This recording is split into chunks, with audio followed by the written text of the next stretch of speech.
awal. Jadi di video sebelumnya itu sudah dijelaskan mengenai uronya.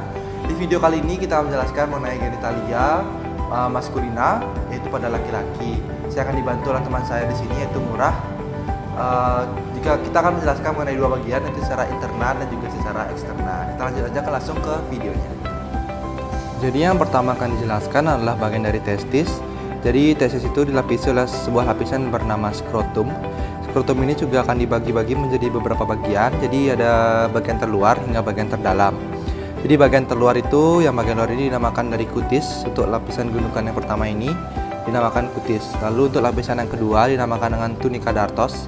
Jadi di tunica dartos ini juga ada yang namanya musculus dartos.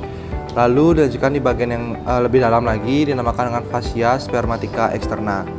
Ini yang berwarna abu-abu itu dinamakan fascia spermatica externa. Lalu untuk yang lebih dalam lagi yang di bagian putih-putih ini yang berwarna putih dinamakan fascia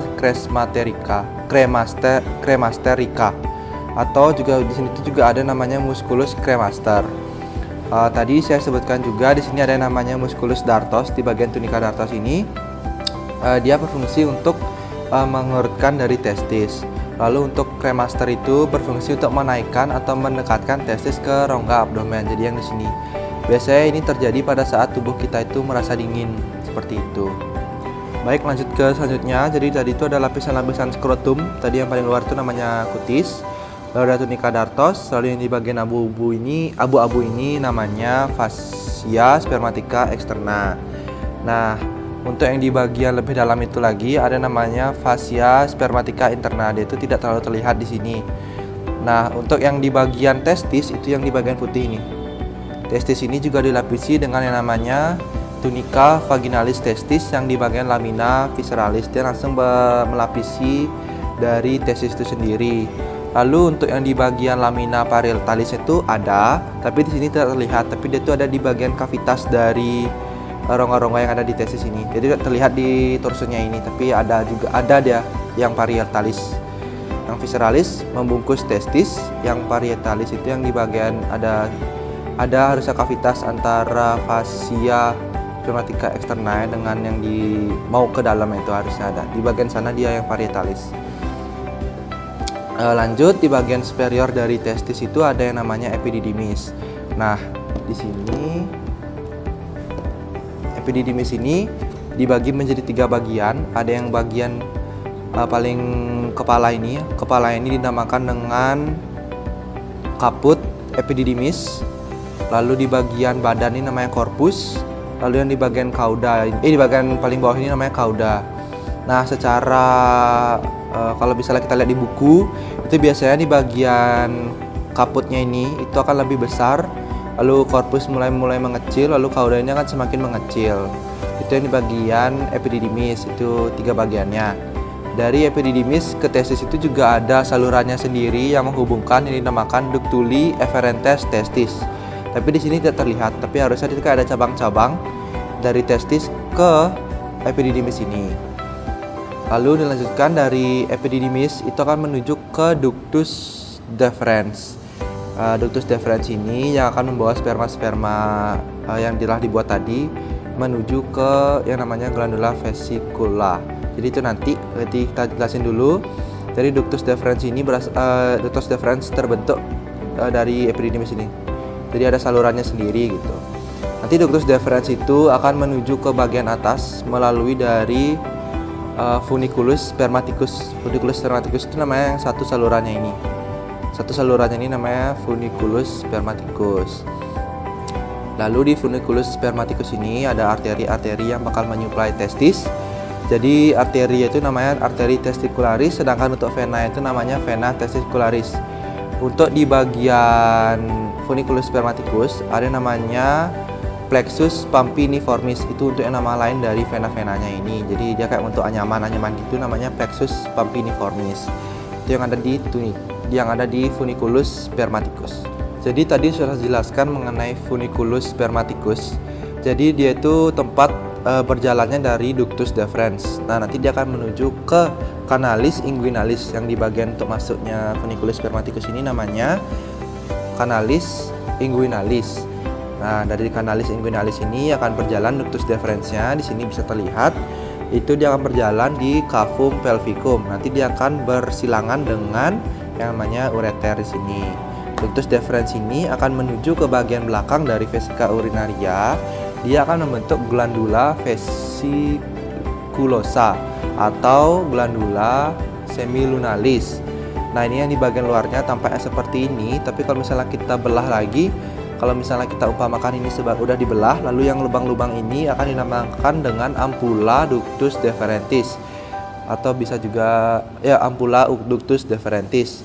Jadi di sini tuh tempat akan bermuaranya dari sperma-sperma yang sudah dibawa oleh ductus deferens di sini. Lalu nanti dari glandula vesiculosa ini akan menyambung dengan atau berhubungan dengan yang namanya prostat.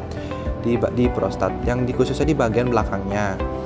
Nah, di prostat ini glandula vesiculosa ini akan bermuara menjadi, atau ductus deferens yang tadi itu akan bermuara menjadi ductus ejaculatorius yang nantinya akan mengeluarkan sperma jika dirangsang.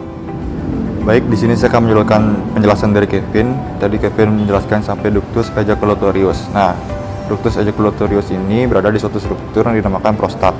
Prostat itu sendiri ada beberapa pembagiannya dan permukaannya. Nah, permukaan dari prostat itu terbagi menjadi 3. Yang pertama itu ada thymus di bagian sini, lalu apex bagian di sini itu berada di atas dari musculus sphincter externus uretra, lalu bagian basis itu bagian dari di atas dari prostat itu sendiri, itu dekat dengan vesika urinaria. Nah, prostat itu sendiri juga memiliki beberapa lobus, namun lobus tersebut tidak terlalu terlihat di preparat ini atau torso ini. Nah, dari ductus ejaculatorius ini itu akan bermuara di suatu saluran yang dinamakan uretra. Uretra itu sendiri terbagi menjadi 3 struktur. Yang pertama itu di sini ada uretra pars prostatica, lalu bagian di antara musculus ini dinamakan uretra pars membranacea, lalu lanjut ke bagian bawah sampai keluar dinamakan pars spongiosa. Nah, untuk pars spongiosa sendiri itu di sini ada suatu pelebaran struktur yang dinamakan fossa navicularis, dan bagian ujung untuk keluarnya air mani itu dinamakan ostium fossa navicularis. Nah, kita lanjut. Di sini ada musculus sphincter uretrae externus, yang dimana di sini sebenarnya ada satu struktur yang dinamakan glandula bulbo uretralis. Namun di sini tidak terlalu terlihat. Nah, kita lanjut ke bagian crures penis. Di sini itu terbagi menjadi 2. Itu ada corpus cavernosum di bagian sini dan juga corpus spongiosa. Nah, tadi uretra dinamakan uretra spongiosa itu karena dia diapit oleh 2 corpus spongiosa, itu di bagian sini dan bagian sini. Nah, corpus spongiosa ini berawalan dari suatu bulbus, di mana corpus spongiosa ini itu juga melapisi atau ada di dalam struktur glans penis. Nah, di sini penis itu memiliki 2 struktur tersendiri. Yang pertama di sini adalah corpus penis, dan di sini adalah glans penis. Kita lihat dari sisi sini, ini korpusnya atau badan dari penis itu sendiri. Lalu di sini ada glans penis atau kepala dari penis.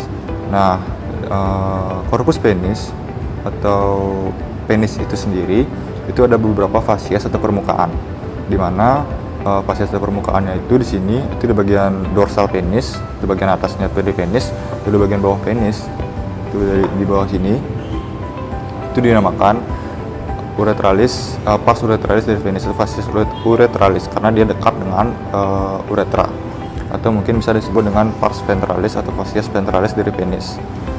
Nah, untuk di glans penis sendiri itu ada satu struktur, ini kulit dari penis itu sendiri itu dinamakan percusium, itu akan menutupi dari kepala atau glans penis. Nah, di sini ada suatu struktur meninggi seperti ini, itu dinamakan dengan corona glandis. Corona glandis ini suatu struktur meninggi yang ada di glans penis. Dari korpus agak sedikit meninggi, lalu bertemu dengan glans penis, itu dinamakan corona glandis. Nah, di bagian bawahnya, oke, kita lihat di sini, bagian bawahnya ini, itu ada suatu struktur, ini seperti kolom, dinamakan kolom glandis. Nah, untuk kolom glandis ini, dinamakan kolom glandis ini karena di sini, bagian sini, itu terdapat penyempitan. Nah, penyempitan ini dinamakan dengan kolom glandis. ini bagian meninggi itu adalah corona glandis, dan di bagian bawah yang menyempit dinamakan column glandis. Oke, baik, terima kasih telah menonton video ini. Itu tadi penjelasan dari kami berdua mengenai organa genitalia maskulina. Mohon maaf jika ada kesalahan kata, dan nanti mungkin lebih kurangnya akan dijelaskan pada saat praktikum. Thank you. Dah.